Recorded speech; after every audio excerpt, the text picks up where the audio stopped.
Isso, bom dia a todos, né? Hoje é dia 9 de julho, estamos começando mais uma aula de Direito Penal 4 e o tema de hoje vai ser crimes contra a incolumidade pública. São crimes que atentam assim contra a coletividade e a gente vai ver o que pode, né, ser feito, como eles se apresentam, como esses crimes se apresentam e o que pode, né, ser feito para talvez melhorar essa tutela penal. Eu apresentei para vocês um caso, né, envolvendo, né, é um caso verídico, né, assim, é uma mistura de fatos reais e fictícios, mas assim, né, nós sofremos aí dois acidentes, né, lá em Mariana, depois em Brumadinho. Então eu queria saber, alguém conseguiu ler o caso? Poderia explicar aí, resumir do que ele se trata? Quem se habilita?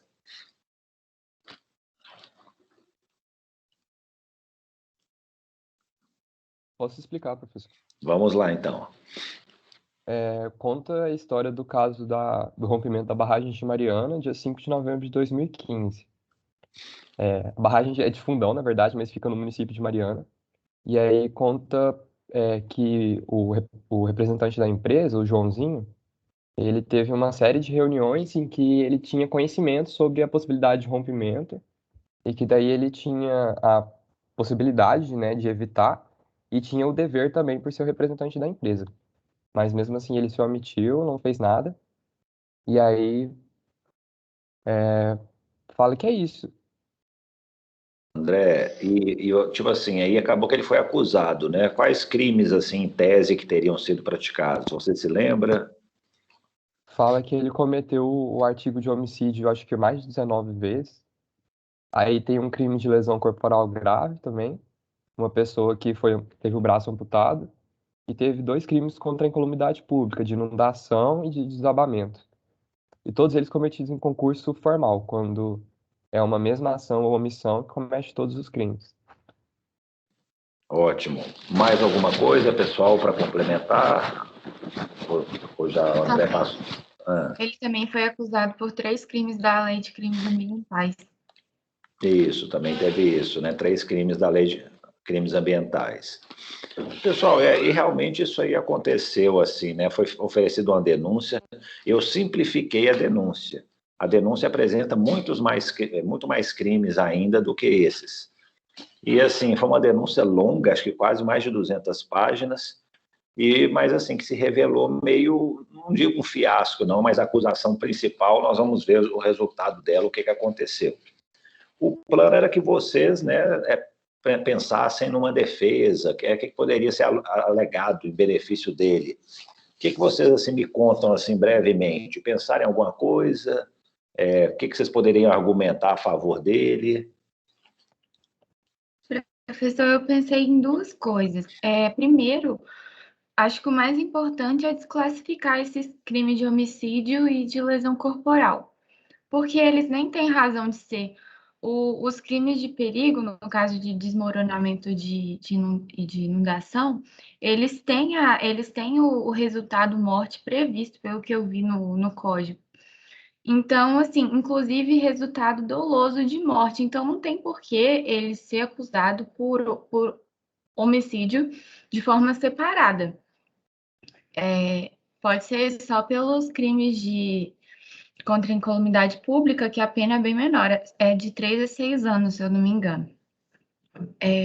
E a outra coisa é de desclassificar o dolo eventual dele para talvez uma culpa consciente, porque apesar dele ter consciência daquela situação, ele não estava assumindo o risco, não estava, de certa forma, aceitando que isso ia acontecer, até porque isso ia trazer muitos prejuízos para a empresa.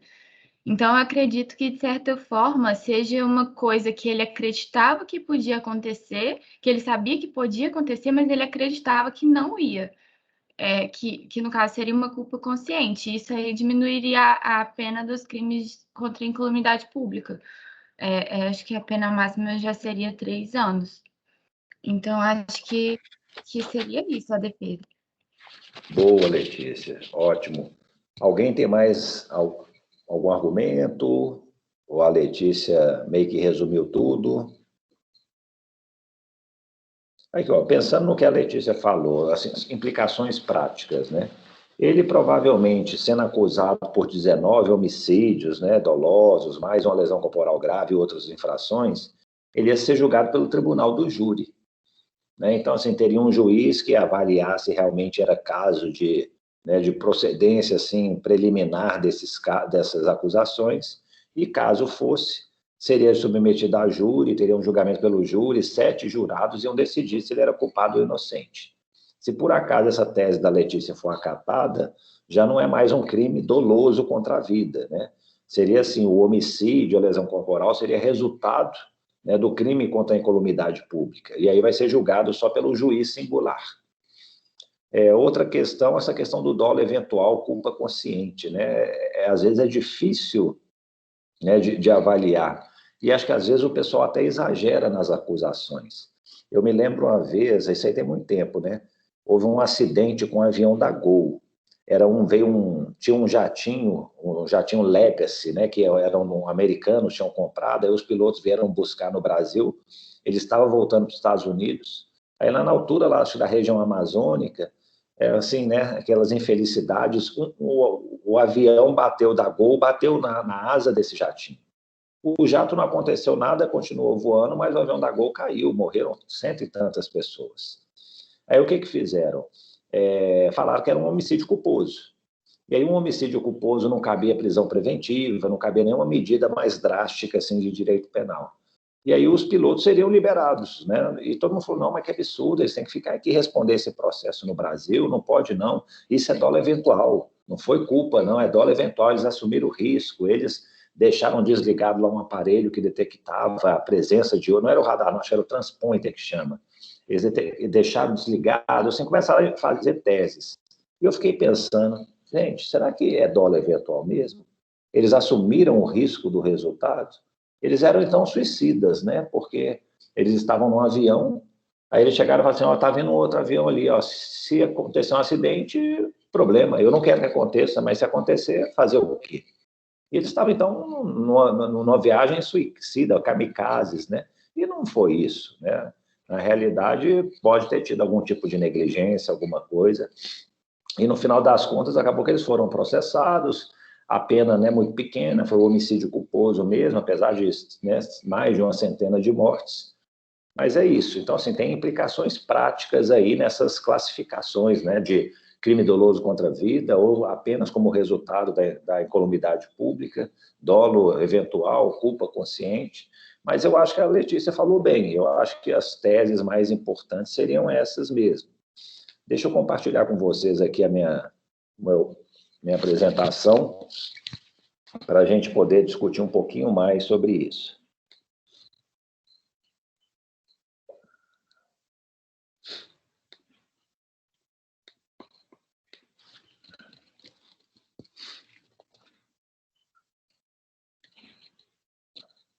Pronto, né? Então vai ser esse estudo aí sobre a barragem. Pessoal, né? Ixi, eu falei que até que não ia mostrar mais esse slide aí, deixa eu passar rápido. Se a gente, eu sempre coloco vocês como, né, elabore uma defesa, porque acho assim, o papel do defensor acaba que acho que é o papel mais difícil, né? O defensor, o advogado, ele tem que ser assim, o mais criativo, ele tem que pensar em alternativas. O do juiz, por um certo lado, até, não digo que é simples, mas assim, o juiz, se ele não quiser ter tanto trabalho, ele pode chegar e falar assim, ó, deixa eu escolher, eu vou escolher aqui a tese da acusação ou a tese da defesa, qual que está, né? Ambos estão apresentando argumentos a favor da acusação ou a favor da defesa. O juiz pode incorporar uma dessa argumentação na sua decisão, né? Então, assim, se vocês estão fazendo uma defesa, vocês têm que chegar e falar assim, ó, quais crimes que estão sendo acusados? Então, tem crimes contra a pessoa, né? Homicídio, né, lesão corporal, tem crimes contra a incolumidade pública, inundação, desabamento, tem crimes ambientais, né, são 3 crimes da Lei 9.605 de 98. Para cada infração, eu tenho que pensar numa forma, né, em argumentos para defender. Às vezes os argumentos vão ser comuns, igual, por exemplo, para o homicídio e para a lesão corporal, acho que é a mesma coisa. Ó, isso aqui não são crimes autônomos, né, como a Letícia mencionou, isso aqui vão ser resultado dos crimes contra a incolumidade pública. Os crimes ambientais têm uma defesa comum? Ah, não, talvez não tenha. Então, eu vou ver um a um o que eu poderia, talvez, né, argumentar para poder né, tentar infirmar essa acusação. Então, acho que assim, primeira coisa é ter identificados quais infrações e tal. Outra coisa, e para cada réu, um tipo de defesa, né? Às vezes tem um réu que é o diretor da empresa, o outro estava lá no campo, era o executor de não sei o quê e tal. Então, assim, da perspectiva de cada um, eu também tenho que elaborar uma defesa, né, que se ajuste, né, à conduta que, em tese, ele teria realizado. Qual que é a diferença dos crimes contra a incolumidade pública com a maioria dos crimes que a gente já viu até agora? Normalmente, igual, por exemplo, o homicídio, né? É o crime contra uma pessoa certa, né? Quando se oferece uma denúncia pela prática de um homicídio, o Ministério Público é obrigado a chegar e falar assim, ó, fulano de tal, que é o acusado, ele cometeu um crime doloso contra a vida, né? Matou fulano com disparo de arma de fogo e matou a vítima X. Ela tem que ser especificada, né? É uma coisa, aquele matar alguém do tipo penal, no momento de uma denúncia, ele ganha forma, né? Não é alguém, é uma pessoa específica. A questão é que os crimes contra a incolumidade pública, não. As vítimas são indeterminadas. Obviamente que numa denúncia, né, lá provavelmente vai mencionar todas as vítimas que foram atingidas. Mas a diferença está na parte assim, prévia. Num crime de homicídio, você já sabe quem que você vai matar. Num crime contra a incolumidade pública, em tese, você não tem essa dimensão de quantas pessoas ou quais pessoas serão atingidas, né, pela sua conduta. Então, é o caso, por exemplo, a inundação, né? Eu posso chegar e falar assim, ó, eu prendo uma pessoa dentro de um quarto, de uma caixa, não sei, numa sala, encho de água lá para a pessoa morrer afogada. Eu vou falar assim, morreu de inundação? Não, mas eu matei a pessoa, né, com uma vítima certa. Mas eu posso pegar essa mesma água que foi utilizada ali, provocar uma inundação, e mesmo sem eu querer, acabou que isso aí resultou a morte de várias pessoas que estavam lá pelo caminho. Ou seja, são vítimas que depois elas se tornam certas, mas a princípio eu não tinha, né, consciência ou possibilidade de saber quem ou quantas vítimas seriam. Então, por isso que se fala que um crime contra a incolumidade pública, ele afeta realmente a coletividade, né? É um número indeterminado de vítimas.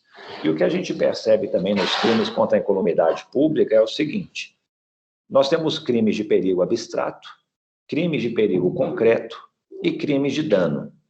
Nós vamos encontrar nesse título esses 3 tipos de infração: perigo abstrato, perigo concreto e dano. E nós vamos ver que é até fácil distinguir um do outro. E, normalmente, o que está se protegendo? Ou se está protegendo a integridade física, ou o patrimônio, e eu não mencionei aqui, ou mesmo a vida, né? Nós temos a previsão do resultado morte. Então, esses crimes, como vários tipos penais, né, eles podem serem montados de acordo com o perigo ou o dano que geram e de acordo com o bem jurídico que estão tutelando, a integridade física, patrimônio ou a vida das pessoas. E isso, gente, explica um pouquinho essa matemática do direito penal, né? É o que proteger, como proteger e como punir. O legislador, quando ele edita um código penal, ele está mais ou menos pensando nisso. Ele fala, ó, o que eu vou proteger?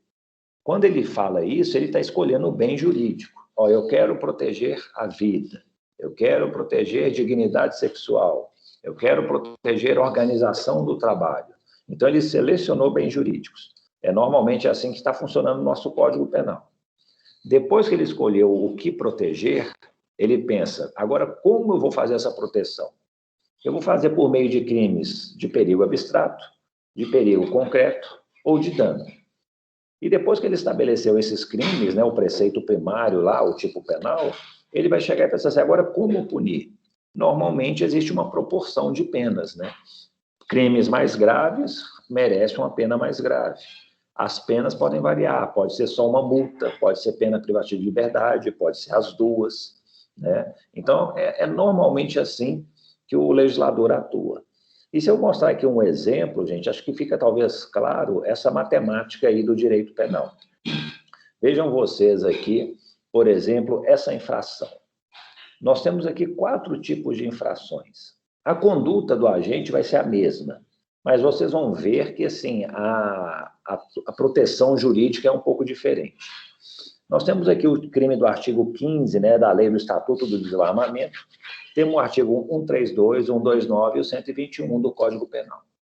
As penas desses crimes, elas variam de 3 meses a 30 anos, aquele como punir, né, a pena máxima. Então, se a pena mínima seria 3 meses, o máximo que se pode aplicar seriam 30 anos, um homicídio qualificado. Então, imagine a conduta. Uma pessoa tem uma arma de fogo e dá um disparo. Isso é a conduta que a pessoa fez. Se esse disparo acontecer, né, num lugar habitado, né, numa via pública, né, e assim, não tenha lesado ninguém, provavelmente ele vai cometer o crime de disparo de arma de fogo, previsto no artigo 15 da Lei 10.826 de 2003. É um crime você chegar e disparar em via pública, num local habitado, com arma de fogo. Então, aí tem uma punição. Gerou dano para alguma pessoa? Esse disparo para cima? Gerou um perigo concreto para alguém? Gerou um perigo abstrato? Talvez sim, né? Talvez um abstrato. Já vai ser, ó, eu dei um tiro para cima, imagina se isso aí passa, sei lá, o projétil ele cai, né, gente? Vai para cima, mas ele não sobe até o céu e entra em órbita, não. Ele cai. Vai que isso aí cai e atinge uma pessoa. Olha só que risco. Então, é um perigo mais distante, é um perigo abstrato. Aí nós vamos aqui, né? Ele chega, dá um disparo de arma de fogo, mas ele atinge aí um apartamento, né, pega o vidro do apartamento, tinha pessoas na sala assistindo televisão, elas tomam um susto danado, falam, nossa, que perigo aqui essa bala perdida, né, que é tão comum. Eu posso chegar e falar assim, ó, isso aqui gerou dano para alguma pessoa? Para a pessoa não gerou dano, até lá no patrimônio pode ter gerado, quebrou a janela, né? Trouxe algum perigo concreto para as pessoas? Eu acho que talvez um perigo concreto, né? E isso aí é o quê? Pode ser um perigo para a vida ou a saúde de outrem. O artigo 132 do Código Penal. Expor a vida ou a saúde de outrem a perigo direto e iminente, né? É um perigo abstrato? Eu acho que é mais do que abstrato, é um perigo concreto. Eu estava ali, esse disparo, esse projétil passou perto de mim uns 2 metros, assim, ó, mas sei lá, se mudasse a mira um pouco, eu podia ter sido atingido. Aí ele vai e tal, não, aqui, ó, tem um disparo de arma de fogo, eu tenho uma pessoa, meu desafeto, eu quero feri-lo, eu vou atingir, sei lá, a perna dele, o braço dele, alguma coisa. Houve perigo abstrato?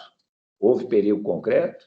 Eu acho que houve muito mais do que perigo, houve dano. A vítima foi atingida, né? E você provocou uma lesão corporal, você não queria matá-la, você atingiu uma parte do corpo dela, assim, que não seria letal. Mas eu posso também dar um tiro na cabeça da pessoa, no peito dela, numa região assim bem sensível, e eu vou matá-la. É um crime de homicídio, né? E dependendo vai ser qualificado, o motivo fútil, o motivo torpe. Então, o que a gente nota é o seguinte, a lei penal, ela vai protegendo talvez uma mesma conduta, né? Ela pode se ajustar a diversos tipos penais, mas de maneira diferente a tutela penal vai agir. De algumas formas, existe uma previsão de um perigo abstrato, é aquela primeira previsão, a mais assim. Existe o crime de perigo abstrato, pessoal, para evitar um crime de dano. Eu estou tentando evitar, eu estou tentando criminalizar você atirar para cima, porque vai que com atirando para cima, você começa, na verdade, a atirar para o lado e atirando para cima você fere alguém. Então, eu estou querendo evitar um crime mais grave. Então, eu protejo aqui por um crime de perigo abstrato, né, a uma conduta. Aí tem um crime de perigo concreto, ó, você já está... O risco que você está provocando está cada vez maior. Antes não tinha ninguém assim que corria algum risco assim eminente, mas agora sim tem, né? O projétil passou perto das vítimas, então já está um risco mais presente. E depois o dano. Aí o dano pode ser um dano mais simples, pode ser um dano terrível, né? Que é acabar com a vida. Então o direito penal ele faz normalmente o uso dessa matemática, né? Escolhe o bem jurídico, né? No fundo aqui, gente, o que está protegendo, né, vai ser assim, a integridade física, a vida das pessoas. Dentro da escolha do bem jurídico, o que vai se punir começa pelo perigo abstrato, passa pelo perigo concreto, até prever o dano. E, normalmente, a pena varia nesse sentido. Em tese, né, isso não é sempre padrão. Para o perigo abstrato é uma pena menor, para o crime de dano será uma pena maior. Tá bom? Alguma dúvida, alguma questão? Posso avançar? Então, vamos avançar. Então, nós chegamos aí, né? Eu peguei aqui, o crime de inundação. Tem o crime de inundação do artigo 254 e o artigo 255, perigo de inundação, né? São delitos contra a economidade pública. Assim, é fácil, talvez, falar sobre crimes contra a economidade pública, porque eles são assim, tem lá uns 8, 10 tipos penais, e eles são muito parecidos, né? O que varia, normalmente, é o meio de se cometer o crime. Às vezes é você inundando o local, às vezes é colocando fogo, às vezes é explodindo, mas as condutas são muito, muito parecidas, né? Por quê? Vão talvez lesar ou colocar em risco um número indeterminado de pessoas, e tem uma previsão, né, no artigo 258, que é comum para todos. Se é culposa a conduta e você gerou morte ou lesão, a pena é X. Se é dolosa a conduta e você gerou lesão grave ou morte, a pena é X. É uma regra, né, que se aplica a todas as infrações. Nós estamos falando de inundação, por quê? Porque no caso aí da barragem foi isso que aconteceu, né? O que houve lá, aqueles tantos de dejetos, de resíduos que estavam armazenados, né? Houve ali um rompimento da barragem e aquilo lá saiu espalhando terror, né? Por onde a água lá, os resíduos, o líquido corria, né? Inundação é isso, é você provocar inundação. O que é inundação? É um elemento normativo. Eu tenho que mais ou menos saber o que é isso. É o juiz que preenche o valor. O que é inundação? Vamos ver né, no dicionário, né? Aí lá fala, se você pegar aqui o conceito de Nelson Hungria, só aqui, ó. Para Nelson Hungria, o conceito de inundação é isso, ó. Existe um alagamento de um local, as águas saem do curso normal por onde elas deveriam transitar, e isso aí acaba que, né, atinge. Aí vai atingir o quê? Vai ofender o patrimônio alheio, vai ofender a integridade física alheia e, às vezes, a vida dos outros, né? Normalmente, crimes contra a incolumidade pública têm essa situação. Então, tem uma pena aí, ó, a pena não é tão alta, 3 a 6 anos, né? E aí tem um problema, mas se você matar 100 pessoas com isso, aí nós vamos ver que talvez haja uma deficiência, digamos assim, na proteção penal sobre isso. E aí, normalmente, os tipos penais fazem isso, ó. Tem dolo, a pena é X. Tem culpa, a pena é Y. Normalmente, uma pena mais branda, né? Qual que é o perigo de inundação? Talvez aí aquela coisa, né? O perigo de inundação seria aquele crime abstrato. Eu estou tentando criminalizar o perigo de inundação para evitar a inundação. E a inundação vai ser o delito que vai trazer ou dano, né, ou um perigo concreto. Então, se você utiliza, né, que, remover, destrói e tal, obstáculos, né, que impeçam a inundação, e você provoca isso, né, se você provocou, você cometeu inundação. Mas se você está removendo com o intuito de praticar, né, esse crime mais grave, vai ser só um perigo de inundação. A pena, obviamente, é menor, né? Então, assim, eu criminalizo o perigo de inundação para evitar o crime mais grave, que é a inundação, né? Normalmente, o Código Penal, ele atua em fases, né, para tentar evitar esse tipo de conduta. O conceito aí do Nelson Hungria já está aí, e nós temos também o crime de desabamento ou desmoronamento, né? Foram tratadas essas duas figuras num delito só. E o que acontece? Também, nesse caso, né, o que eles mencionaram? A água saiu tramitando fora do leito, que, né, não tinha nem leito para correr, ela não era para ela ter corrido, e aí ela destruiu pontes, destruiu casas, destruiu não sei o quê, então ela provocou o quê? Desabamento e desmoronamento. E aí vocês veem sempre aqui, ó, normalmente é essa a linguagem dos crimes contra a incolumidade pública, expondo a perigo à vida, integridade física ou patrimônio. Sempre, em regra, vão ter esses 3 elementos que são objeto da tutela penal. Outra característica típica, né? Aqui, ó, crime doloso tem uma pena, crime culposo tem uma pena mais branda, né? Essa é a estrutura do Código. E o que acontece? Eles falam que tem diferença entre desabamento e desmoronamento. Né? Desabamento é uma obra, né, que não foi, que foi edificada pelo homem. Então, assim, é um prédio. Aí houve a queda do prédio, é um desabamento. Desmoronamento é a destruição de uma obra natural, né, de uma obra da natureza. Então, tem lá um barranco, um morro, alguma coisa, desmoronou. Agora, se é um prédio, né, nós tivemos aqui, né, não é recentemente, não, já tem alguns anos, mas na Avenida Pedro I, né, aqui na região da Pampulha, um viaduto, né? Esse viaduto, ele desabou. Era uma obra humana, ele caiu em cima de um ônibus, né, matou algumas pessoas, né, e a princípio é o quê? É um crime contra a incolumidade pública. Eu não sei quantas pessoas morreram, algumas ficaram feridas, né, mas a princípio não foi, né, como a denúncia aí mencionou, vários crimes dolosos contra a vida, né, vários crimes de lesão corporal grave, né, mas foi um crime de desabamento.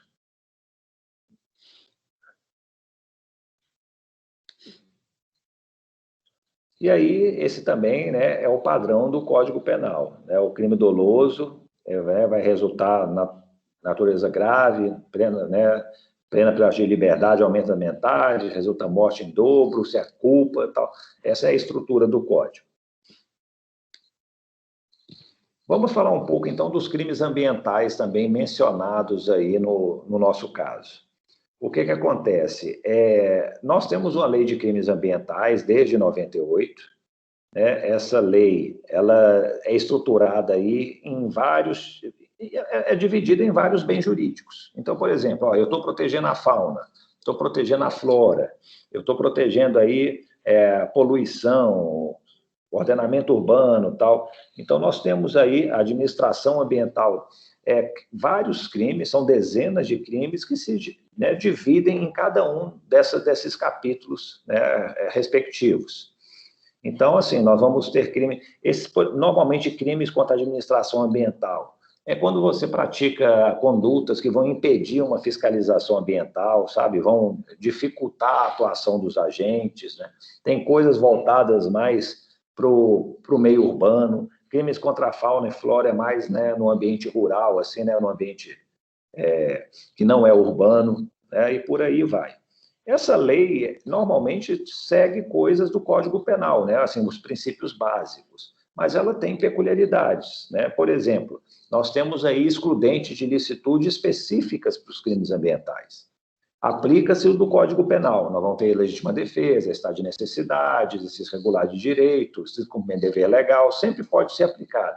Mas eu trouxe aqui mais até de curiosidade, porque, por exemplo, você abater um animal é um crime contra a fauna, né? E aí fala assim, mas se por acaso você está abatendo um animal para comer, você está morrendo de fome, isso aí não vai ser uma conduta ilícita. Né? Pode ser uma conduta típica, mas não vai ter a ilicitude necessária. Né? Se você está aí, né, destruindo, matando animais que provocam, destroem lavouras, plantios, rebanhos, tal, você também está agindo, né, no exercício regular de um direito seu. Né? A lei admite uma excludente de ilicitude. Né? E aí tem assim, né, é só uma curiosidade que ela traz coisas assim muito específicas para ser regulamentado. E uma coisa interessante é o seguinte, a pessoa jurídica no Brasil, ela pode cometer crimes? Quais tipos de crimes? Normalmente eu estou trazendo essa questão porque assim, a lei de crimes ambientais prevê que pessoas jurídicas respondam por crimes ambientais. Mas eu pergunto um pouco mais além, existe outro tipo de infração que pode ser praticado pelas pessoas jurídicas no Brasil? Alguém sabe me dizer?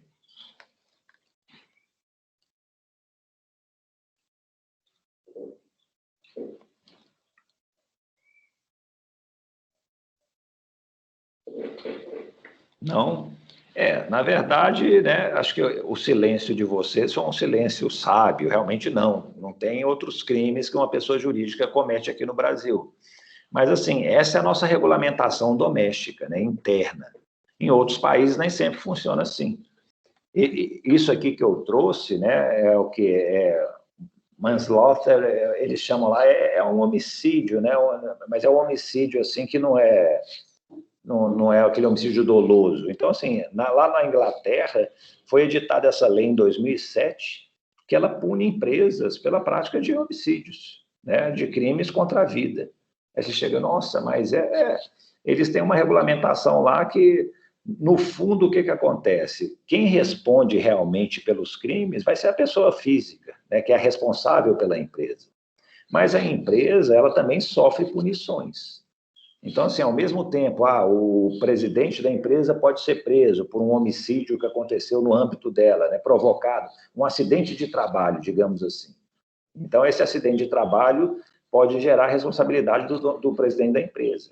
E a empresa, como é que ela responde? Tem previsão de sanções para ela, né? Sanções, pagamento de multa, interdição de atividades, né? Às vezes até uma liquidação forçada da empresa, ela vai ter que, vamos extinguir essa empresa, ela só está trazendo problemas, né?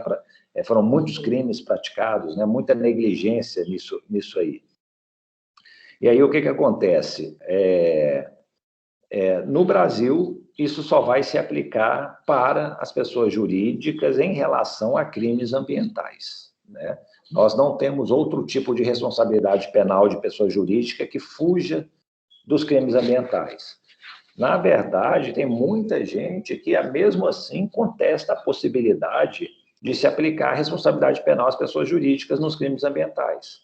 Mas hoje o que acontece é que a jurisprudência meio que consolidou que isso é perfeitamente possível, né? Não chegamos a esse ponto de toda e qualquer infração possa ser imputada a uma empresa, mas pelo menos nos delitos ambientais isso é possível. Normalmente, a base para se punir uma pessoa jurídica aqui no Brasil é esse artigo 225, parágrafo 3º. Vocês acham que isso aí realmente é uma autorização para se punir, permite a punição? Deem uma olhadinha.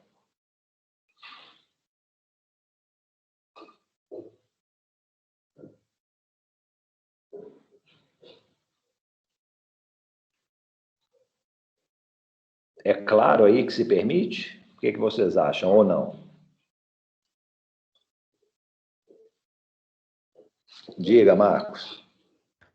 Eu diria que a Constituição não comanda esse tipo de punição, mas ela certamente deixa abertura no momento que ela diz que esse tipo de infrações, e ela bem explícita em especificá-los, que podem ser pessoas físicas ou jurídicas, podem sofrer tanto sanção penal e administrativa, e que isso não tem nenhum prejuízo na esfera civil, que é onde normalmente se espera que elas vão responder por esse tipo de dano ambiental mais substancial.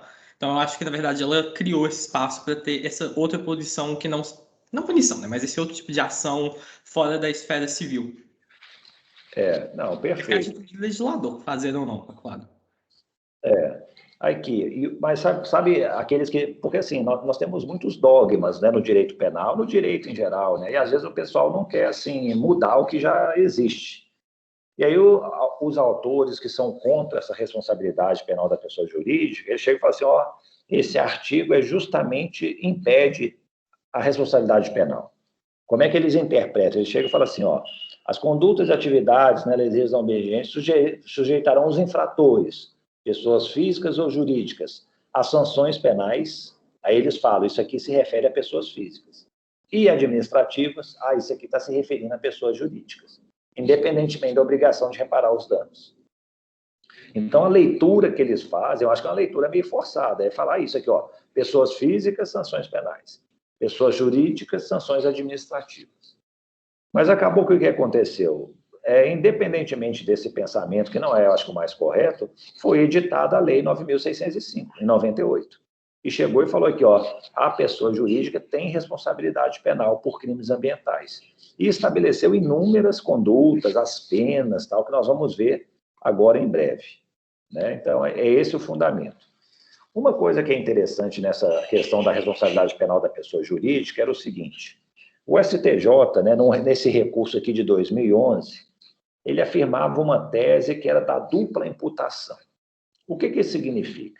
Ele falava o seguinte, todo crime ambiental né, ocorrido, se por acaso for acusado uma pessoa física, uma pessoa jurídica, é obrigatório que se acuse a pessoa física também.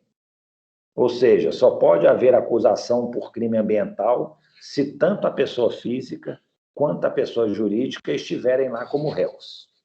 É a teoria da dupla imputação. Eu não poderia, perdão, eu poderia até acusar a pessoa física apenas, mas se eu incluir a pessoa jurídica, a pessoa física tem que estar junto. Ou seja, isso significa que eu nunca poderia acusar só a empresa, só a pessoa jurídica. E aí a realidade é mais dura do que as teorias, né, pessoal? Chegou a realidade, o que aconteceu? Houve esse caso aqui da Petrobras, lá no Paraná, né? Um derramamento de milhões de litros de óleo nos rios lá paranaenses, e eles não conseguiram, nas investigações, identificar uma pessoa, quais são as pessoas que provocaram esse dano diretamente. E aí o que o Ministério Público fez? Denunciou só a empresa.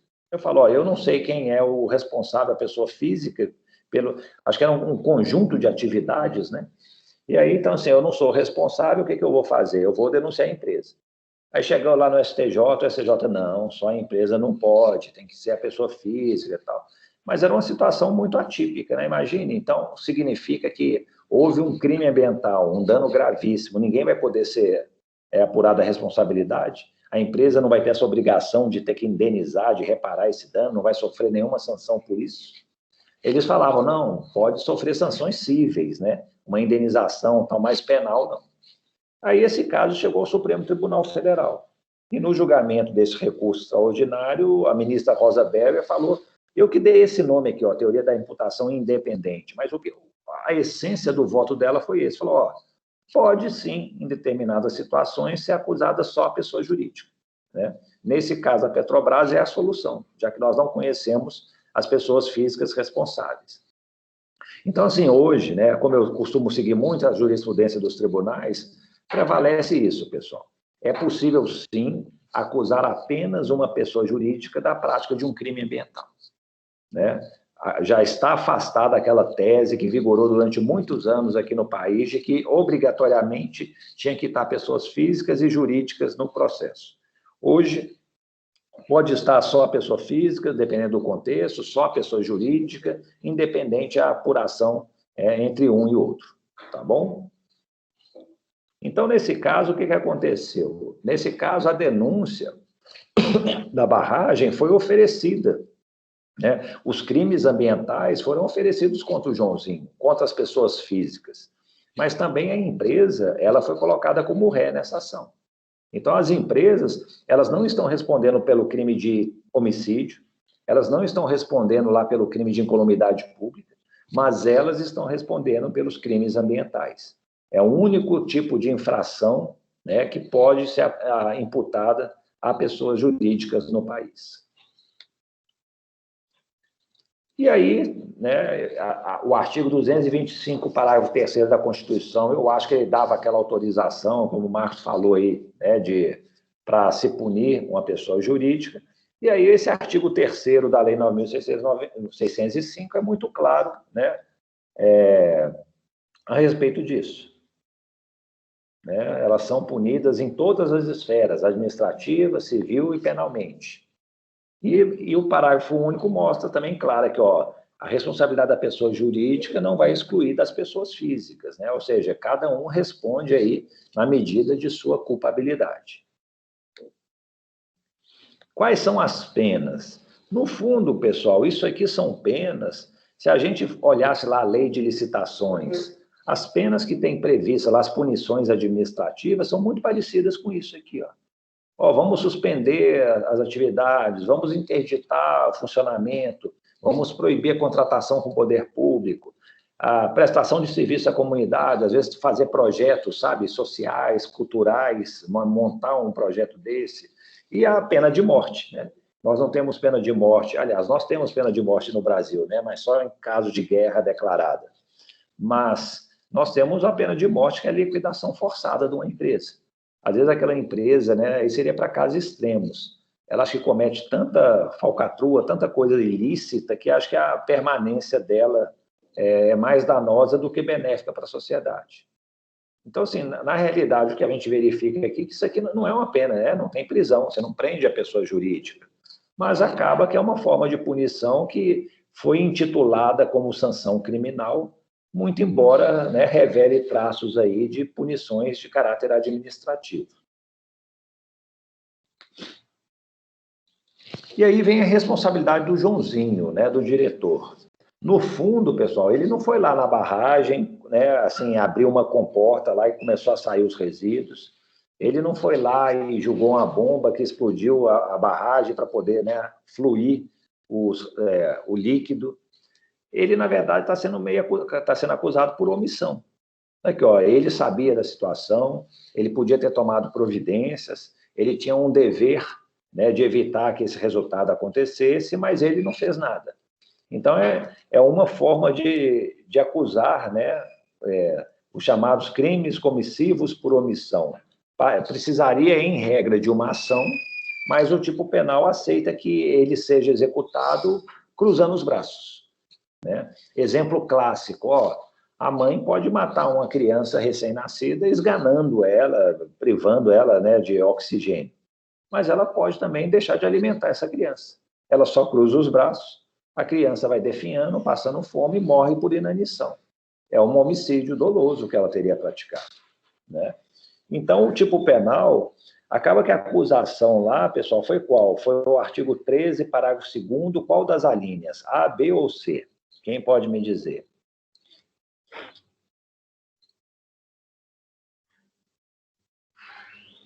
Foi pela A A. linha A. Ah, então, assim, o que o Ministério Público considerou? Ele, pelo cargo, talvez, de diretor, ele tinha, né, por lei, uma obrigação de cuidado, proteção ou vigilância, né? Ele, como gerente da pessoa jurídica, ele seria responsável por tomar essas medidas que acabou que, no fundo, né, ele deixou de assim proceder. E aí, então, imputou a prática do crime, né, de ações por omissões. Né? Lembre-se, né, disso, isso aí acho que foi direito penal 1, né? Nós temos os crimes omissivos próprios, tipo assim, quando a gente fala os crimes por omissão clássicos, são aquele que você realmente, você se omite e não precisa gerar um resultado, a princípio, né? Omissão de socorro, abandono material. Normalmente, o que acontece? Esse verbo típico é muito comum, deixar. Deixar de prestar assistência, deixar de prestar socorro, deixar é muito comum nos casos dos crimes omissivos próprios. E nós temos os crimes omissivos impróprios, que, na verdade, assim, você deixa e precisa ter um resultado, também conhecidos por comissivo por omissão, né? Podem ser vários tipos de infrações, homicídio, lesão corporal, tal, e que deixem, né, provocam um resultado, uma alteração no mundo ambiente, né? Uma alteração na natureza. Então, exige-se a ocorrência de um resultado. E foi o que aconteceu com o diretor, né? Ele simplesmente não cruzou os braços. Além de ter cruzado os braços, em razão disso, pelo menos é o que a denúncia menciona, provocou-se a morte, provocou-se destruição, né, desabamento, inundação e diversas infrações ambientais. O que aconteceu?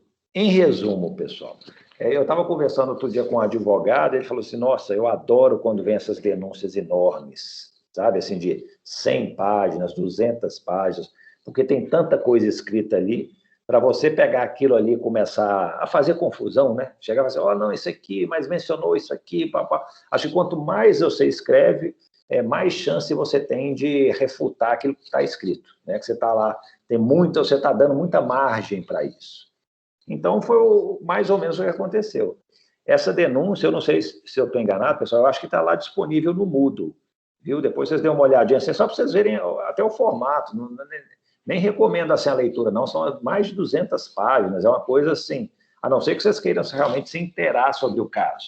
E, de qualquer maneira, se vocês colocarem no Google também, denúncia Mariana, Brumadinho, tal, vocês vão ver aí, vocês encontram fácil, né, o PDF. Mas o que aconteceu?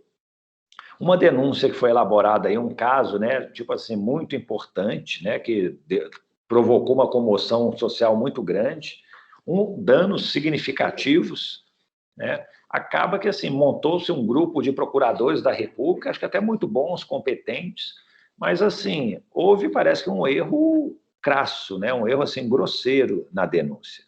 Por quê? Foi o que a Letícia mencionou no início. Eles colocaram lá como se tivessem sido praticados homicídios dolosos, né?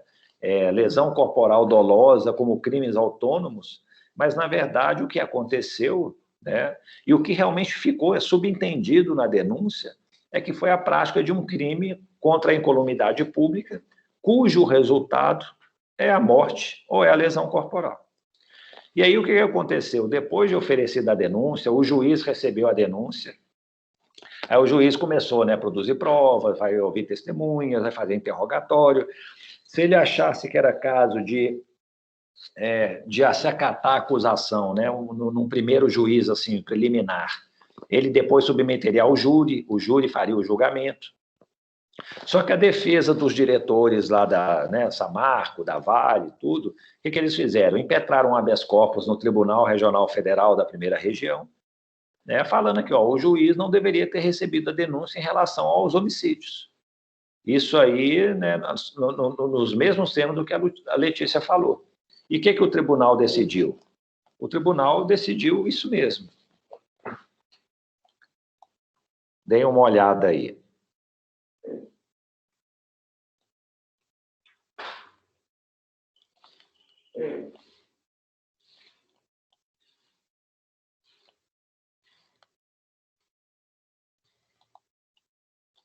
Então, o que precisaria, pessoal? Para poder acusar o Joãozinho de homicídio doloso, ele teria que chegar e falar assim, aqui, ó, o Joãozinho, ele chegou, ele quis provocar a morte da vítima X, e para isso ele fez isso, isso, isso. Ah, o Joãozinho, ele quis provocar a morte da vítima Y, e para isso ele deixou de fazer isso, isso. Sabe, teria que ter uma descrição de cada homicídio. É um crime contra uma vítima certa. Mas acaba que o que aconteceu? Ele fez uma descrição genérica, falando sobre a inundação, e em decorrência da inundação, da inundação, não do desabamento, acabou que houve o resultado morte. Isso aqui é uma descrição, sem nenhuma dúvida, de um crime contra a incolumidade pública, cujo resultado foi morte. E aí o tribunal acatou isso, ele mandou trancar a ação penal, né? Trancar a ação penal é tipo assim, você arquivar a ação penal relativamente a esses crimes de homicídio e de lesão corporal. Né? Hoje já não vai ser mais julgado pelo júri, vai ser julgado só pelo juiz, né? Singular. Essas acusações que seriam as mais graves, né? Imagina uma pena de 19 homicídios, elas desapareceram. Então, qual que vai ser a pena qual que pode ser a pena máxima imposta ao Joãozinho, gente? Um crime de inundação com resultado morte.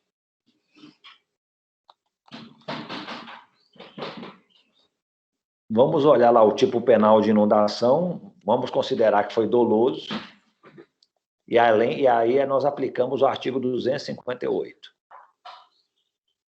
É aplicado em dobro, então acho que se for a pena máxima fica em 12 anos. Isso. Então, assim, a pena máxima pelas 19 mortes, né, pela inundação, né, vai ser 12 anos. Isso é a pena mínima de um homicídio qualificado, não? Não está meio desproporcional essa conduta, assim? Eles provocaram um dano ambiental enorme, né? Foi até o Espírito Santo o dano. Morreram 19 pessoas, destruíram a cidade lá de Bento Rodrigues, tal. Essa pena aí de 12 anos, será que... Às vezes você matou uma pessoa, você pega aí pena mínima de 13, 14 anos. Eu acho que esse é um dos problemas, pessoal, dos crimes contra a incolumidade pública. Existe, tá certo, né? Tem o desvalor da conduta, assim, pode não ser tão severo, mas assim, o desvalor do resultado, né? O resultado provocado, ele pode ser muito expressivo. E a punição que se prevê para isso é muito branda. Se a gente for fazer comparações, né, proporcionalidades em relação a outros tipos penais. Vejam vocês esse caso, lembram disso? Isso aí ocorreu, né, já há muitos anos, 242 pessoas morreram. Se a gente pegasse assim, não, um homicídio simples para cada um, pena mínima, vamos multiplicar por 6, ia dar mais de 1000 anos. Mas o que vai acontecer? Vai ser um crime de incêndio, né, em tese, com o resultado morte. E aí, qual que seria o resultado disso? Um incêndio, aí vai ver a pena lá também, 6 anos, 8 anos. Aplica-se em dobro, houve dolo. E no caso, acho que nem houve dolo deles, né? Foi uma culpa talvez muito grave, né? Vamos dobrar a pena. Então, para isso aí, seria uma pena de... Não ultrapassaria aí 16 anos, 12 anos, né? Por aí. E um problema adicional, né? Com tantas vítimas assim, às vezes é até difícil você conduzir um processo. O que aconteceu? A última notícia que eu tenho. Esse fato aqui, se eu não me engano, gente, a Boate Kiss, acho que foi em 2004. E aí tinha sido marcado aí um júri, né, para março de 2020. Esse júri foi suspenso porque o STJ chegou e falou assim, peraí, na verdade, isso aqui é crime doloso contra a vida, não vai ser crime contra a incolumidade pública. Eu confesso, assim, eu não consegui ter acesso às decisões do processo, mas eles estão tratando o caso da Boate Kiss como crime doloso contra a vida. Então, assim, está diferente aí da barragem aí de Mariana, né? Em Mariana, eles falaram, não, isso aí não é um crime doloso contra a vida, não. Isso é um crime contra a incolumidade pública que atingiu um número indeterminado de pessoas. Lá na Boate Kiss, não é um crime de incêndio que atingiu um número indeterminado de pessoas. Parece que foi considerado que é homicídio doloso contra todas as vítimas, as 242 vítimas que estavam lá. E aí realmente vai ser se condenado, deve ser uma punição assim de 1000 anos, né, para cima. Mas não seria concurso formal nesse caso do incêndio? O que pode chegar é falar o seguinte, é o concurso formal, mas nós temos a regra do concurso formal que, dependendo assim, se são vítimas diferentes e existia desígnios autônomos, pode, né, aplicar a pena do concurso material. Outra coisa que eles também podem mencionar, isso aí não seria um crime continuado? Na mesma circunstância de tempo, lugar, tal, várias pessoas morreram. Acaba que o crime continuado, né, pessoal, talvez não se encaixe tanto, porque o que aconteceu aí foi um crime simultâneo, né? O crime continuado costuma ser em sequência, um atrás do outro. Então, talvez aí o melhor enquadramento seja o crime formal. Mas eu não sei como é que eles vão aplicar. Eles vão reconhecer que, na realidade, havia desígnios autônomos para cada vítima? Porque, assim, eles já reconheceram que é crime doloso contra a vida, e não um crime contra a incolumidade pública. Então, não sei o que eles vão reconhecer, né? E se for um crime, o concurso formal, sim, o que vai acontecer? Vai aplicar a pena mais grave, talvez, imagine, condenou por um homicídio aí uma pena de 15 anos, crime qualificado. Aí vai aplicar um aumento que varia de 1/6 à metade, né? Aí chega aí talvez em 20 e poucos anos. Gente, é o tal negócio, ainda tudo bem, que a punição não é tão suficiente, por que adianta também condenar a pessoa a 1 século de prisão? Vai ter sentido? O problema maior, eu acho que é a lentidão, né? Então, assim, os fatos... Quem pode consultar aí para mim no Google, gente, quando ocorreu a Boate Kiss? Eu acho que foi 2004, não sei se foi 2004. A data que eu... 2013, tá falando. Se eu não me engano, foi 2013. A 13, Então, assim, temos 8 anos. Então, assim, já se passaram 8 anos, ainda não teve o julgamento de primeira instância, né, pessoal?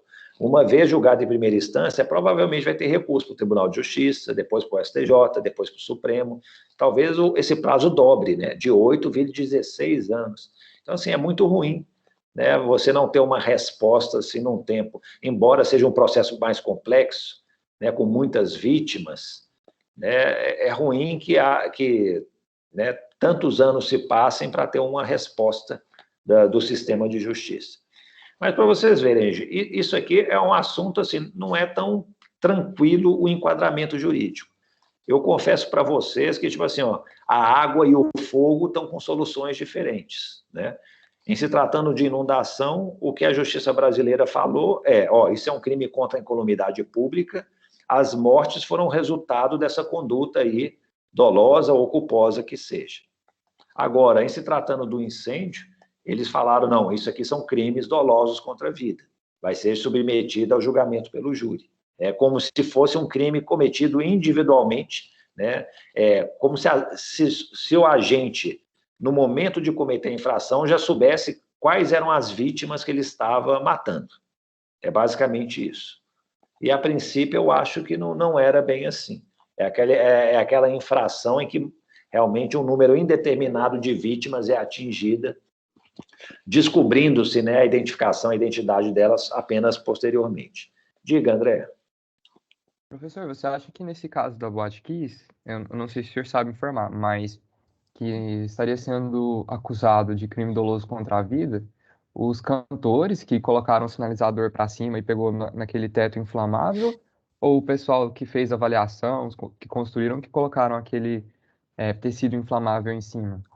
André, pelo que eu vi, o problema é o seguinte, é um processo, assim, está cheio de decisões, sabe? Esse processo foi desmembrado, então, assim, está tramitando com um réu num processo, outro réu no outro processo. Esse caso do primeiro júri, na realidade, se eu não me engano, era o dono da boate, sabe? Era o dono da boate que estava sendo acusado disso. Eu não sei se realmente, assim, o tratamento para todos os envolvidos foi o mesmo. Eu acho o seguinte, deveria ser, né? Se um está sendo acusado por homicídio, a princípio, acho que todos contribuem para o mesmo tipo penal. A contribuição pode ser de menor importância, pode ser diferente, né? Vai depender da medida da culpabilidade de cada um, mas todos concorrem para o mesmo crime. Então, assim, mas eu sei que o julgamento desse é do dono da boate. Pessoal, alguma questão, alguma dúvida? Aqui, ó, nossa próxima live, quarta-feira, será sobre, né, abuso infantil. Nós estamos vendo aí alguns crimes, né, graves contra crianças, aquele vereador lá do Rio de Janeiro, né, sempre tem são situações assim muito, né, tocantes, né, muito fortes. Vamos falar sobre isso. E na semana que vem nós vamos continuar falando sobre crimes contra a incolumidade pública. Nós vamos especificamente falar sobre crimes contra a saúde pública. Eu vou fazer uma prova de fogo aqui para vocês. Vocês já fizeram prova de fogo, gente? Não. Não? Vai ter uma prova de fogo, então, sexta-feira, sobre crimes contra a saúde pública. Se quiserem já dar uma olhadinha lá no Código Penal, para já se prepararem um pouco melhor, fiquem à vontade, tá bom? E lembrem-se disso, pessoal. Eu acho que o mais importante nos crimes contra a incolumidade pública é isso. Vai ser uma conduta praticada contra um número indeterminado de pessoas. Você não consegue, no momento em que está cometendo essa conduta, saber quem são as vítimas. As vítimas, normalmente, elas são identificadas depois que o crime é cometido, né? O resultado dessa conduta pode ser, assim, gravíssimo. A gente vê aí a questão da inundação na barragem, vê a Boate Kiss. Nós temos várias modalidades de crime contra a incolumidade pública. A explosão é uma delas. Então, às vezes, você coloca uma bomba lá, assim, que, a princípio, vai ser um crime contra a incolumidade pública, né? Depende do enquadramento.